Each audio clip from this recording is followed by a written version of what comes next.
Hello, welcome to Libra Philippines.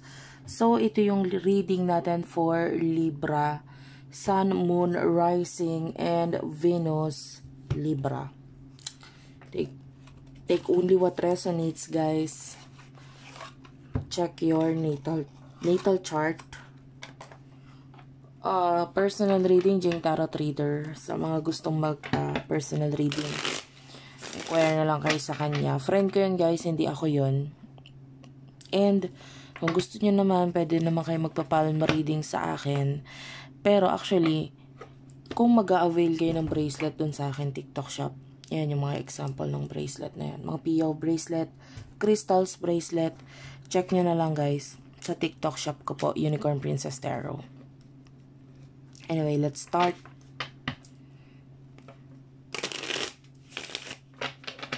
This is for the sign of Libra. Sun, Moon, Rising, Venus, Jupiter, Libras. One last shuffle. Okay, thank you, Spirit Guides, Angel Guides. Let's start your reading. Okay. You do have here Temperance. And the Three of Wands. Yan, both are reversals. Okay, so sa nakikita natin, dito, there's a person here na parang hindi siya masaya sa choices niya eh. Mga naging choices niya sa buhay niya. I feel like this person is, nawawala na siya ng, alam mo yun, yung parang hindi na siya happy at all sa kung ano man yung mga naging decision niya in the past. And then, this person maybe is in another connection. Pero nakikita natin na dun sa connection na yun, unti-unti na nagkakaroon ng clash, kaguluhan. Hindi niya nakikita yung sarili niya in the future with that person. Feeling niya hindi sila compatible nung person na naka-connect niya. And I feel like this person wants to return, no? This person, maybe this is a past person and gusto niyang bumalik ngayon sa'yo. I don't know if you're dealing with Virgo, yeah, Sagittarius, Aries, yun yung mga zodiacs na nakita ko. Anyway, okay lang kahit hindi. Some kind of brother. I don't know. Naririnig ko yung word na brother. So, maybe, tinrato mo tong person na to as a brother. Or kinakapatid. Or maybe yung tawag mo sa kanya is parang like bro, ganyan. Or vice versa. Or sis. You know, kasi wala naman tayong gender specific. But anyway, this person wants to come back in your life. Hindi siya masaya sa mga choices niya sa buhay niya. There's this other card. Actually, hindi ko to napansin na but anyway, this could be another message for you. Yan, we do have here the Lovers, and it is in reverse. I feel like there's this detachment na nangyayari sa inyo ngayon, separation na nangyayari sa inyo ngayon. Pero sabi ko nga, kung nasaan siya, may conflict eh.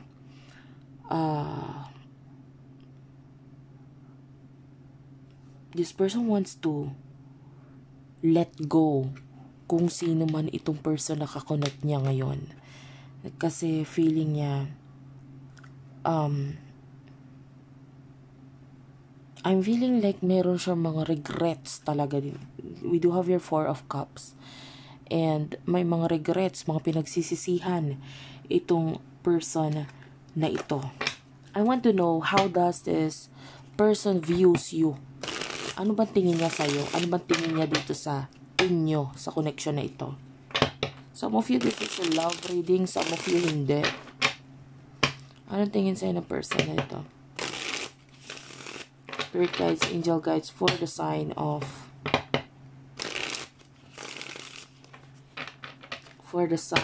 Libra.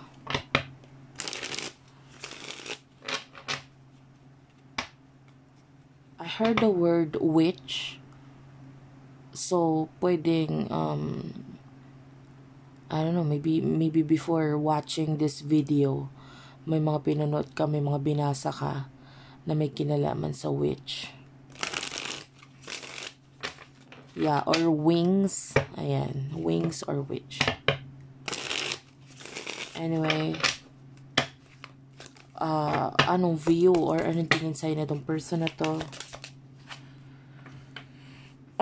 You do have here judgment. So, this person is awakening. Nagigising na siya sa katotohanan. Maybe regarding sa connection ninyong dalawa. Yeah, you do have here King of Coins. So, this person, ang tingin niya sa'yo, you're already successful, you're grounded, you're stable. And, I feel like ito yung nakapagpabago lalo sa tingin niya, pananaw niya sa buhay. This person sees you as the Four of Wands. Feeling niya you are already happy or hindi na siya welcome sa buhay mo because you are contented. Yan. And I don't know kung meron siyang family issues or pwedeng nahihiya siya sa'yo. Some sort of energy na nahihiya siya sa'yo because of family issues.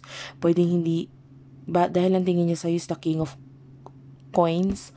So might be, baka i-judge mo ko, baka i-judge mo yung pinanggalingan kong pamilya, baka hindi ka matuwa sa kung ano yung, maybe because nakikita niya yung relationship mo with your family, nakikita niya yung family mo at I don't know, maybe kilala niya or alam niya through social media.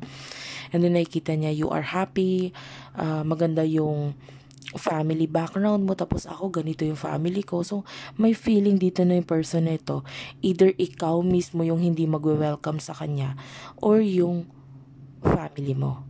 So sa part na yon parang nahihiya siya. Six of Wands is here. So ang mga nakalagay dito, you do have your disgrace, mob mentality, ego check, and this is your person na parang nahihiya siya sa kung ano yung pinanggalingan niya. Maybe yung person na ito is hindi siya graduated or I don't know, someone here might be undergrad. Pero okay lang kahit hindi. Maaaring kung hindi man sa family, regarding yon sa mga tinapos sa buhay, sa mga nangyayari ngayon sa buhay. Maybe feeling niya hindi siya ganun ka-successful. You know, unlike you are the King of Coins kasi mataas ang tingin niya sa'yo. Dahil you do have the money, you do have here maybe you do have a business, you have your own empire. Tapos, siya is, punong-puno siya ng kahihiyan. So, yun.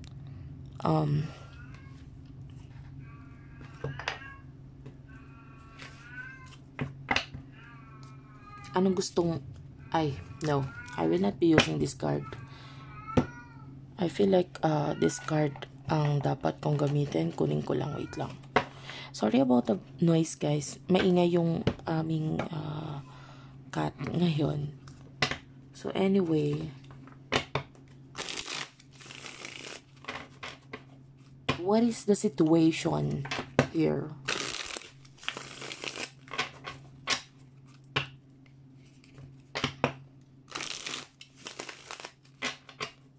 What is the situation here? Spirit guides, angel guides for the sign of Libra. What is the situation here?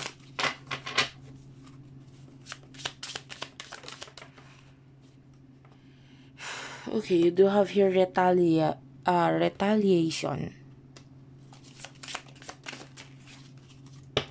Bottom of the deck is the Luck book.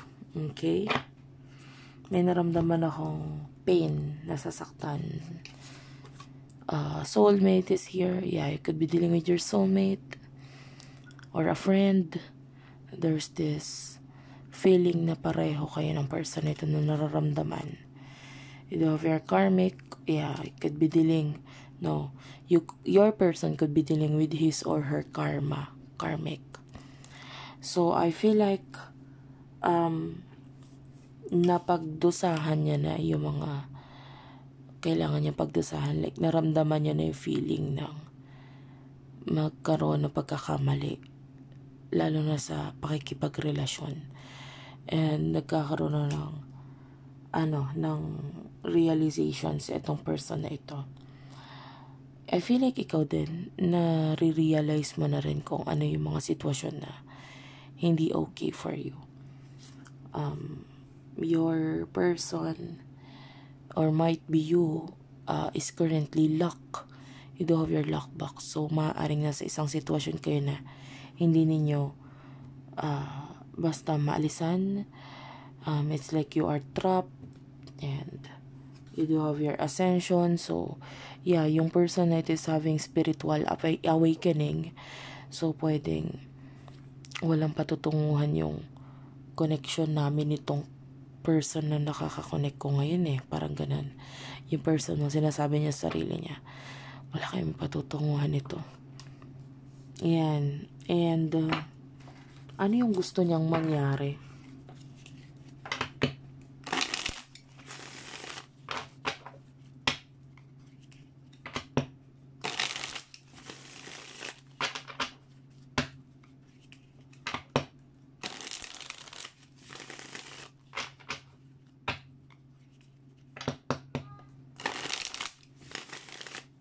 So, ano yung gusto niyang mangyari? Spirit guides, angel guides.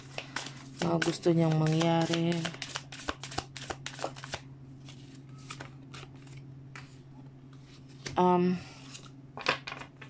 You know, if you're lost and denial, I feel like bottom of the deck is the single. So, yeah. Kung siya ay currently nasa isang relasyon, gusto niya maging single. Gusto niya maging single. Hindi siya happy Hindi siya happy. This person, yeah. I feel like gusto niya maging single, pero ayaw niyang pag-usapan siya. You know, you like pag-chichismisan. Anyway, this person with the denial,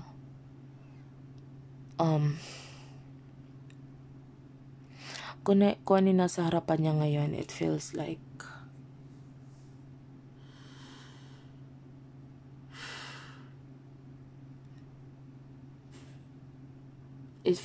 it's the end. Parang ganun. So, ang gusto niya mangyari is like, for now, hindi niya alam. Hindi niya alam kasi hindi niya alam kung anong gagawin niya Like when you're lost. Halimbawa, nasa isang lugar ka. No? And then, nakarating, hindi mo alam kung saan ka pupunta. And then, naligaw ka. And then, at the end of that road is may wall or may harang. Parang ito na yung kumbaga there's no left and right. There's no moving forward. Hindi niya alam. Honestly. Hindi niya alam. Ang pinakagustong niyang mangyari is magsimula ulit.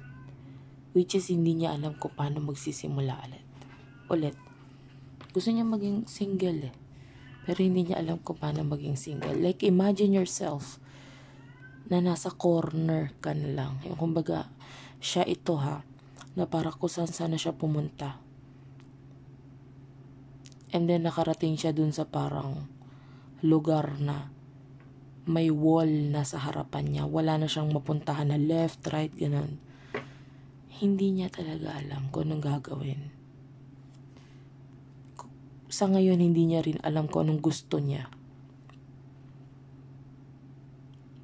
You know, how about sa inyong dalawa? Anong gusto niyang mangyari sa inyong dalawa?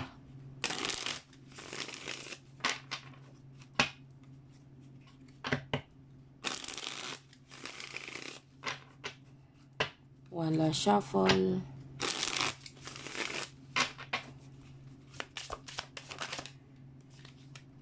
You do have here interlude. And you do have here love.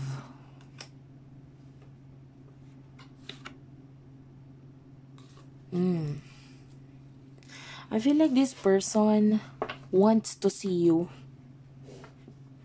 Gusto kanya makita, gusto kanya makadate, gusto kanya makasama, gusto kanyang makabonding. There's a lot of love here. And can you see the picture here? It's like a woman eating a popcorn, watching movie. And interesado kasi talaga siya sa'yo eh. This person wants to date you. This person wants to see you, to be with you. You know? When the time is right. Mahal ka niya eh. I feel like this person wants to watch a movie with you na romantic yung romantic yung movie. He or she is a romantic kind of person. Romantic kind of person. And then, mahilig din kasi siya talagang manood ng movie. I don't know if you know yung hobby niya na yun, but this person loves watching. And gusto niya maranasan yung manood kasama ka. You know why? Kasi, you know, sa panahon ngayon, it's like, maybe you are too busy, tapos siya naman, when he or she is at work, busy din na tao. Tapos yung panonood niya ng movie, yun lang yung way niya para maka-escape, makapahinga, mawala yung mga stress, yung sakit sa ulo, ganyan, sa trabaho, pagod, ganyan. And then gusto niyang manood ng romantic movie. Kasi doon siya kinikilig. And gusto niya makasama ka. Kasi nandun yung feeling na kinikilig na siya doon sa pinapanood niya. Kinikilig pa siya nakasama ka niya. So that's the energy. Gusto ka niya makasama. Gusto ka niya makadate. You do have your triggers. I feel like this person wants to have something. Like a personal thing na pareho ninyong pagmamayari. No, I don't know, maybe may partnership, so gusto niyo na partnership sa inyo. Yeah, this person wants to offer you something.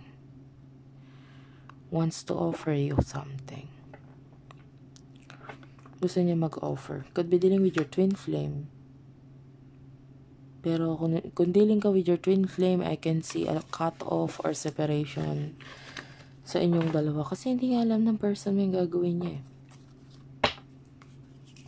Ano yung gusto niyang i-offer? Spirit guides, angel guides for the sign of Libra.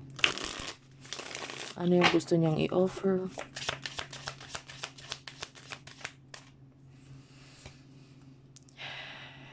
Sorry, this is not here. May hindi lang ako natanggal na card. And this is the like an extra card na kasama when you buy this card. Anyway.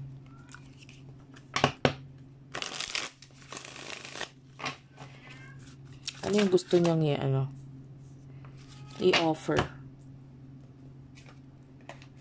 Well, ang gusto niyang i-offer, you do have here journal. And racing. Bottom of the deck is the TikTok.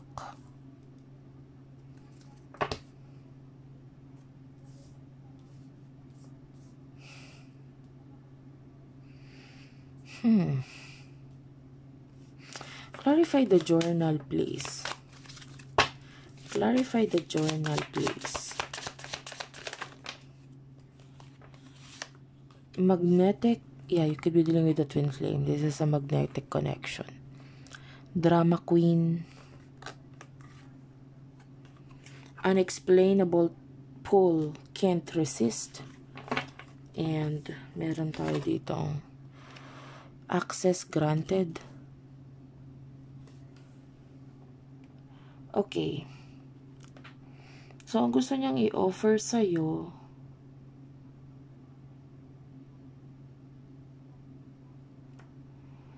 and gusto niyang itong i-offer ng mabilisan eh.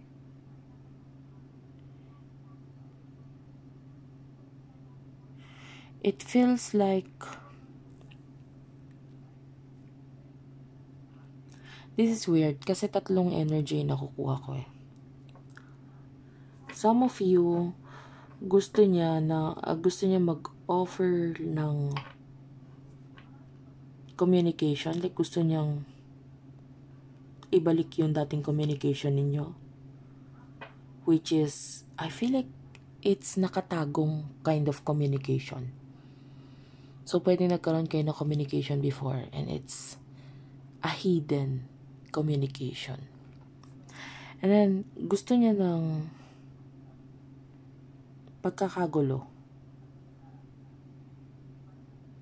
with the drama queen.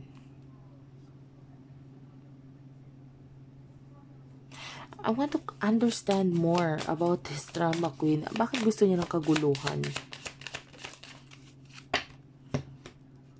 Yeah, if you're dealing with your twin flame, it feels like this person is obsessed with you. Obsessed with you. Na gusto niya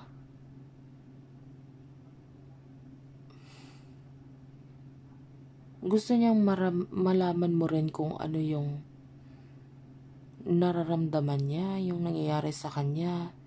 And hindi niya mai-open sa iyo lahat yun ngayon. And gusto niyang i-open sa iyo through that hidden communication, maybe hidden chat or hidden tawag, yung kayo lang, yung hindi alam ng mga tao sa paligid ninyo na nag-uusap kayo.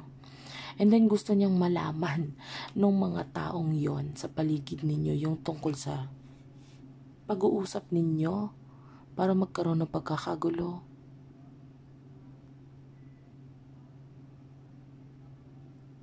That's weird. Honestly, that's weird. Kasi gusto niyang mag-clear yung energy. Kumbaga gusto niya magkaroon ng pagkakagulo. Maybe if you're in a relationship or siya ay nasa isang relasyon, gusto niyang pasikretong magkaroon ng pagkausap sa inyo, and then gusto niya malaman ng mga tao sa paligid ninyo na nagsisikreto siya or nagsisikreto ka. And maybe that would lead into something na magulo and chaos, a lot of problems that would lead into separation. Ganon. Kasi sa ngayon hindi niya talaga alam kung anong gagawin niya eh. What will be the future action of this person? What will be the future action of this person? Spirit guides, angel guides, future action of this person. Okay, thank you. Bottom of the deck is the drastic.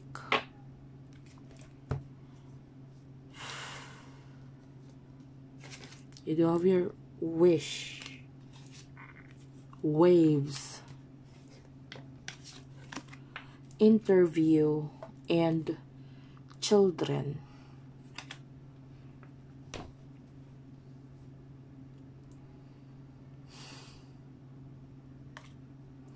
Well, in the near future, I can see a communication, pag-uusap, maybe regarding children. So, I don't know kung may anak pa kayo. Pwedeng may anak kayong pareho, or may anak siya, may anak ka sa iba, or may anak siya sa iba. Pwede pag-usapan yung tungkol doon in the near future. I can see kalmadong emosyon, connection. Like maybe because yung communication will be as much as possible professional, or yun nga, may kinalaman sa maayos na pag-uusap regarding children. You do have your wish, and this person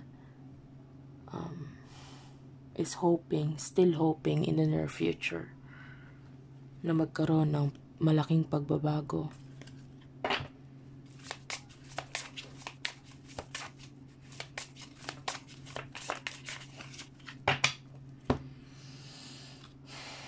TikTok is here. Divine masculine. History is here. Yeah. I feel like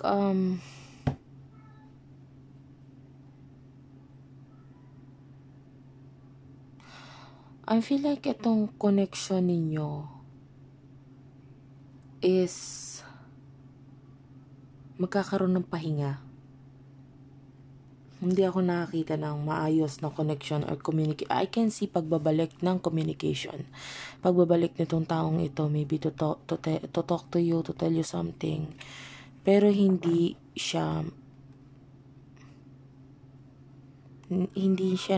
ko nakikitang maayos siyang kausap. Or i-open niya sa'yo.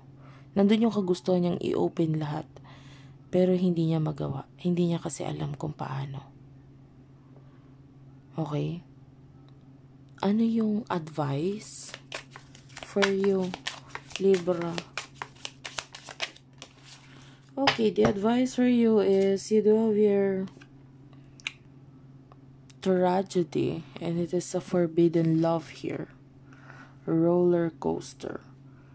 Highest high, adrenaline rush. If you're in a relationship, kailangan mo munang maging single.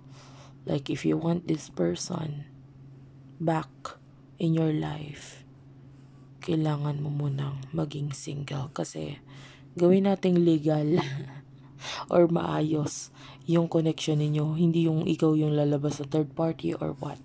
That is the advice actually.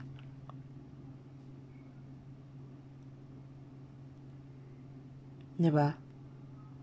For some of you, gusto mong mangyari ito. Gusto mo ng connection. But, kailangan mo pigilan yung sarili mo. Kailangan mo pigilan yung sarili mo. Maybe, yeah, you need to make changes first. Bago mo gustuhin itong person na ito. Because it will be an unhealthy connection. Na sige, kung babalik siya sa buhay mo, tapos magkakaroon ng relationship, connection, etc. Tapos hindi naman pwede sa side mo. Sa side niya. I feel like sa side mo, more like sa side mo, kailangan mo munang maging single. Kasi kung siya nasa isang relationship, kaya niyang iwan yung relationship na yun for you. Kaya niyang bumalik sa'yo. Kasi nakikita niyang wala siyang patutunguhan doon eh. Diba? Pero kailangan i-end mo muna kung ano dapat mong i-end. Okay? Kasi pag nagawa mo yon, pag na-end mo yon, you do have here come together. I can see reconciliation. And you do have your family. Okay? So, he or she will be part of your family. And mangyayari na yung mga bagay na gusto mong mangyari sa future, maaaring mangyari na yun ngayon. So, itong reading na ito, naguguluhan siya, etc., etc. Kasi maaaring hindi niya rin maintindihan kung ano yung gusto mo. Sa ngayon, feeling niya masaya ka na. Pero kung makikita niyang hindi ka masaya, babalik siya. Thank you for watching. I love you all and bye-bye.